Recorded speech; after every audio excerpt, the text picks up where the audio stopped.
Hello everyone, welcome to fix unplugged. आज जो हम एनएसपी को डिटेल में देखने वाले हैं, जितना भी हो सकता है। एनएसपी में बहुत सारे स्कीम्स हैं, तो ये वीडियो ना मे भी तुमको डेफिनेटली मैं इतना बता सकता हूँ, इतना रिसर्च रिसर्च किया लोग वीडियो बनाते ही नहीं है ढंग का।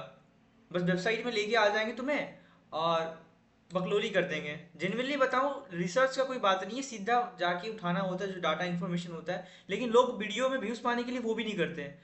मतलब सॉरी, वर्ड यूज नहीं कर सकते, लेकिन वो करते हैं पूरे 10 20 30 मिनट और तुमको लोल बनाते हैं। तो आज हम डिटेल हर एक कैटेगरी वाइज अपने एक वीडियो में एक ही कैटेगरी यूज चेक कर रहे हैं कि क्या है क्या नहीं है। बाकी अपने डिटेल डिस्कस करते हैं, आगे चलते हैं।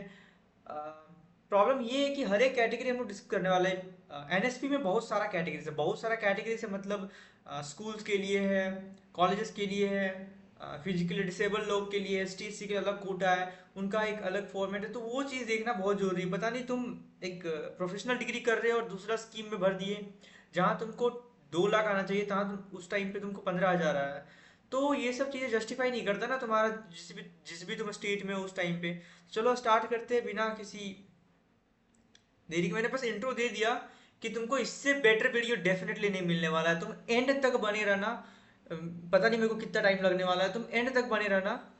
तुमको जितना भी डाउट होगा ना, तुम्हारे रिस्पेक्टिव स्कॉलरशिप से क्लियर होगा। हाँ, वो क्लियर हो जाएगा। तो आज जो हमारा था ना रिव्यू में, वो था department of social justice and empowerment backward classes. ये जो सेक्शन है, उसमें जो तुमको ये दिख रहा है ना, PM Yashasvi central sector scheme for top class education in school for in school for EBC, OBC, EBC and DNT student. DNT एक tribal community from the north east part of India में, ठीक है, in the north east part of India. फिर दूसरा है PM Yashasvi central sector scheme of top class education in the college for the OBC, EBC and DNT student. आपने देखने वाला ये जो कि कॉलेज में कवर करता है, अब क्या है क्या नहीं अपने आगे सब हाईलाइट वगैरह कर चुके हैं। तो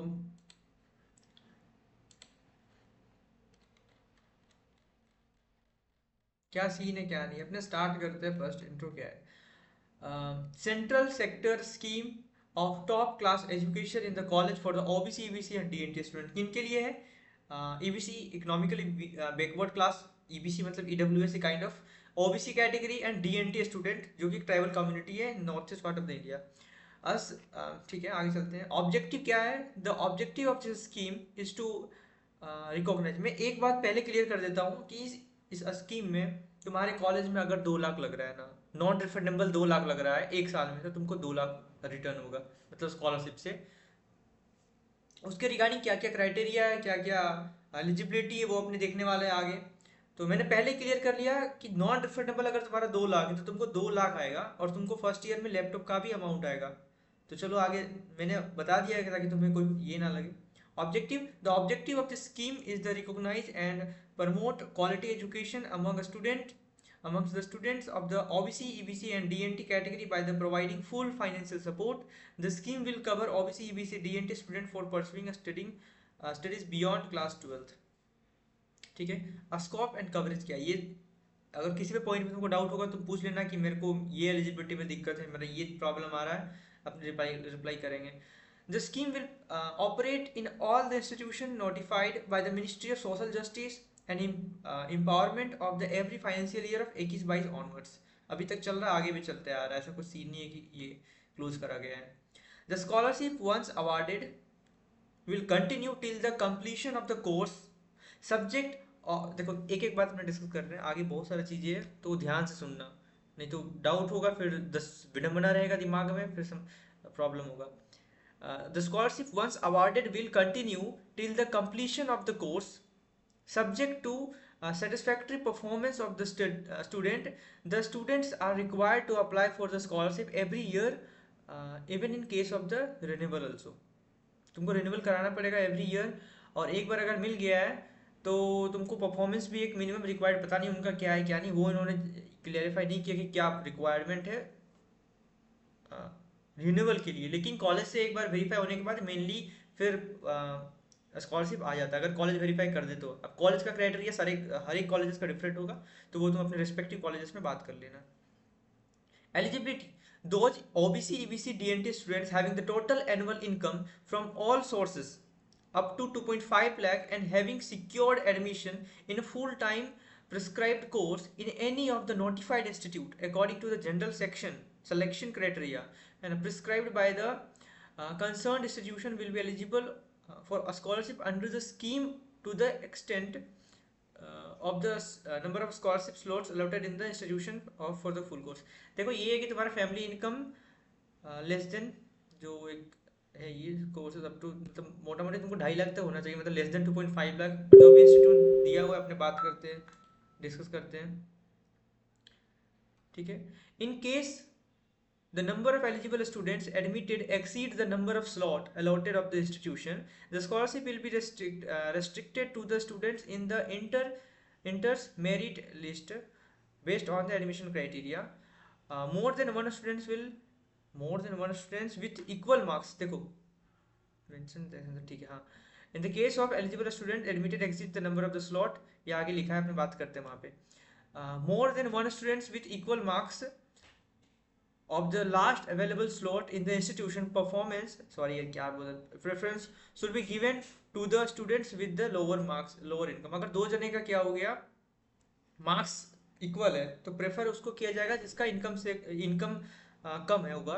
2.5 लाख के अंदर तो दोनों का रिक्वायर्ड है, लेकिन उसमें भी जब दोनों का मार्क्स सेम हो जाएगा तो फिर फैमिली इनकम पे वो शिफ्ट हो जाएगा, ठीक है. In case of institution find that the number of eligible candidate in the first year are less than the number of slot of the allotted to it, the balance slot may be offered to the eligible student. मतलब बोल रहा है जो institution में तुम्हारा first year में जितने eligible student है जितना उनका कोटा है अगर उससे कम आ रहा है अलॉटेड सीट से भी कम फर्स्ट ईयर में को मिल पा रहा है तो बाकी जो सीट बच रहा है वो second third year fourth year को शिफ्ट कर दिया जाएगा और सेकंड थर्ड फोर्थ में भी सबसे ज़्यादा प्रायोरिटी सेकंड ईयर को दिया जाएगा, ठीक है. In case of institution find that the number of eligible candidate in the first year are less than the seat allotted, जो भी तुमको सेंट्रल गवर्नमेंट के द्वारा जो भी कॉलेज पे अलॉट होगा उससे अगर कम बच्चा एलिजिबल है फर्स्ट ईयर से तो बाकी seat second third final year को शिफ्ट होगा. नेक्स्ट क्या है 30% of the slot allotted to the institution shall be reserved for the eligible girls students as per their inters merit. In the absence of the sufficient number of girls student the slot may be transferred to the eligible boys students in per their SC merit, ठीक है. अगर लड़कियों को 30% नहीं मिल पाता या फिर तो लड़कियां कम है तो वो लड़कों में शिफ्ट हो जाएगा, ठीक है.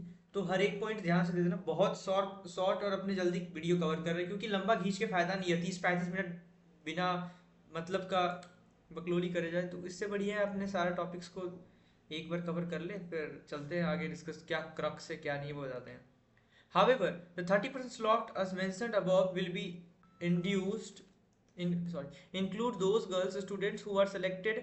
However, the 30% slots as mentioned above will not include those girl students who are selected on the basis of their performance in the overall merit list, ठीक है.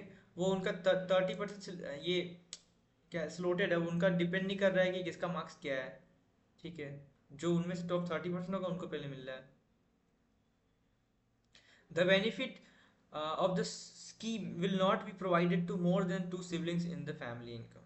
फैमिली इनकम बोल रहा हूँ तो एक घर में दो बच्चों से ज़्यादा नहीं मिलने वाला ये scheme. The scholarship will be terminated if students fails to get promote to the next semester class.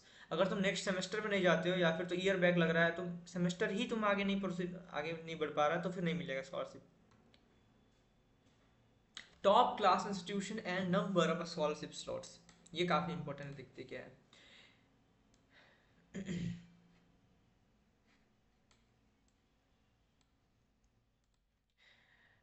देखो all the IIMs, IITs, all the IIMs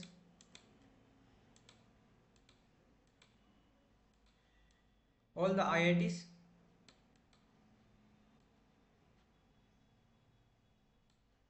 IIMs, NITs, AIMS, NITs, NIFTs जो फैशन टेक्नोलॉजी वाले हैं, NIDs, Indian institute of hotel management, Indian institute of hotel management, ठीक है, hotel management, national law university and other central government being included in the scheme and the recommendation by the selection committee under the scheme बस वही बोला गया है, ये तुम देख लिया ना जितने कॉलेज है टॉप यही सब है। ठीक है, एनआईटीज, आईआईटीज, जीएफटीआईज, आईएम, लो वाले स्कूल्स, लो वाले कॉलेजेस। ठीक है, फिर देखो यहाँ पे top 100 national institution ranking framework NIRF institution, और उस 100 वाले तो है ही, और third institution of national importance as per the list issued by the ministry of the government, जो जिनका जो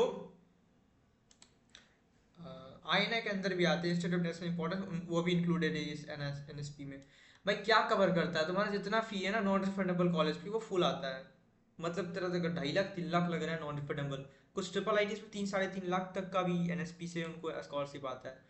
तो ये काफ़ी इंपॉर्टेंट है, तुमको इसके बारे में पता हो, नहीं हो तो फिर तुम अगर दूसरा स्कीम भर दे रहे हो जिसमें 12-15 हज़ार आ रहा है सेम एनएसपी में ही, तो फिर तो ये बहुत बड़ा शायद ब्लंडर हो सकता है तुम्हारे साइड से। For the commercial pilot training, a course and the type rating course, all government institution provided by the Director General and the Civil Aviation Cell eligible for the implement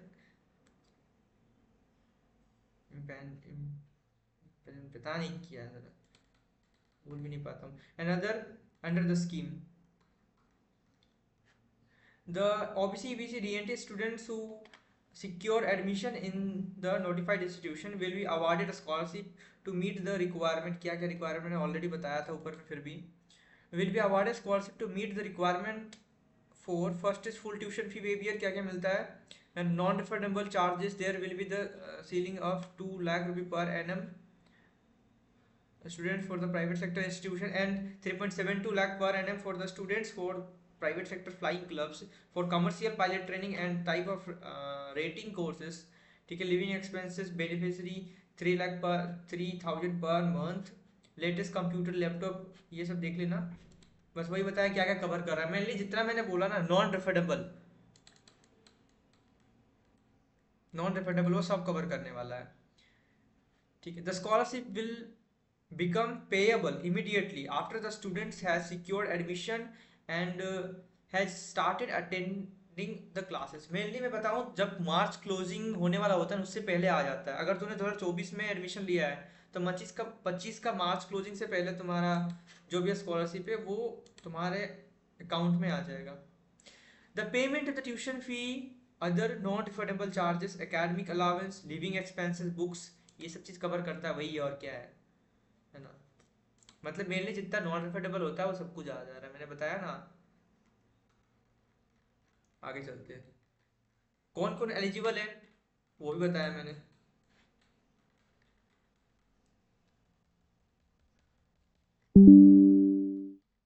ये NITs ITs ये देख लो, eligible eligible colleges कहाँ गए, eligible colleges, अरे हाँ NITs IITs triple ITs GFTIs IIMs ये eligible है। बाकी हर एक पॉइंट तो मे भी क्लियर होगा ही शायद से, कहीं तो प्रॉब्लम नहीं होना चाहिए, होना चाहिए तो तुम्हारा कमेंट सेक्शन खुला हुआ है। फैमिली इनकम कितना रिक्वायर्ड है, ठीक है, किन किन स्टूडेंट्स को मिलता है, किन के लिए है ये। ठीक है, अपने बात करेंगे एस टी का, उनका अलग कैटेगरी ही है, उनको अलग स्कीम से मिलता है, वैसा एनएसपी में ही अमाउंट थोड़ा बहुत ज़्यादा होता है उनका, वो अपने डिस्कस करते हैं आगे। Criteria of the merit list for the institution as per the entrance examination, अगर आप आईआईटीज में हो तो आपका जेई एडवांस से आपको ये शॉर्ट लिस्ट करा जाता है, एनआईटीज में जेई मेंस, ट्रिपल आईटीज में भी जेई मेंस, एंड इंस्टेंट ये क्या है अदर सेंट्रल गवर्नमेंट इंस्टीट्यूशन जीएफटीआईज, जो भी जीएफटीआईज है इसके अंडर में उनको भी जेई मेंस के रैंक से ही मिलता है, मतलब मेरिट लिस्ट में उनको ये कैटेगराइज किया जाता है। ठीक है, तो ये रहा रिस्पेक्टिव, अगर आपका कुछ डिफरेंट कॉलेजेस हो तो देख लेना, नीचे डाला हुआ है। ठीक है, बाकी यही था सबसे इम्पोर्टेंट चीज़ कि क्या है क्या नहीं है। अब फिर भी कहीं डाउट हो तो कमेंट सेक्शन खुला हुआ है, मैंने इतना क्रिस्प में बताया ना, आपको कहीं इस स्कीम के बारे में ढंग का चीज़ नहीं मिलेगा। बस एनएसपी वेबसाइट में जाएंगे लोग, लॉग इन कर देंगे, ये कर लो वो कर लो, खत्म। क्लैरिटी तो नहीं आने वाला जो वीडियो में, डेफिनेटली जितना मैंने एनएसपी रिगार्डिंग सर्च करा है यूट्यूब पे, आई थिंक ये तुमको कहीं भी डाउट नहीं रहने दिया होगा, तुमको कहाँ कहाँ डाउट है। अगर फिर भी रहा होगा तो तुम कमेंट सेक्शन खुला हुआ है, कर लो। ठीक है, ये सारा चीज़ हमने डिस्कस कर ही लिया, टॉप क्लास एजुकेशन किन को मिलता है ना, गर्ल्स का क्या सेक्शन होता है, कितना परसेंटेज रिजर्वेशन होता है, स्कॉलरशिप में क्या एलिजिबिलिटी है ना, फी फैमिली इनकम कितना एलिजिबिलिटी है, कम फैमिली इनकम, ज़्यादा फैमिली इनकम, स्कोप ऑब्जेक्टिव, सब चीज़ कवर कर लिया भाई। चलो तब तक के लिए ओके बाय। अभी आगे इसका सीरीज चलाते हैं, एनएसपी का कंप्लीट सीरीज चलाएंगे हर एक कैटेगरी के लिए। फिर अपने प्राइवेट स्कॉलरशिप का तो चल ही रहा है, प्राइवेट का भी अपने बनाने वाले हैं, और अपने कॉलेज रिव्यू भी कर रहे हैं। मतलब पूरा जितना गाइडेंस हो सकता है तुम कॉलेज जाने से पहले, जितना नॉलेज तुमको चाहिए होगा एक परफेक्ट कॉलेज लाइफ बनाने के लिए, ताकि तुमको फी वाइज उतना प्रॉब्लम ना हो, काउंसलिंग में सपोर्ट में प्रॉब्लम ना हो। हम काउंसलिंग भी करने वाले कर ही रहे हैं।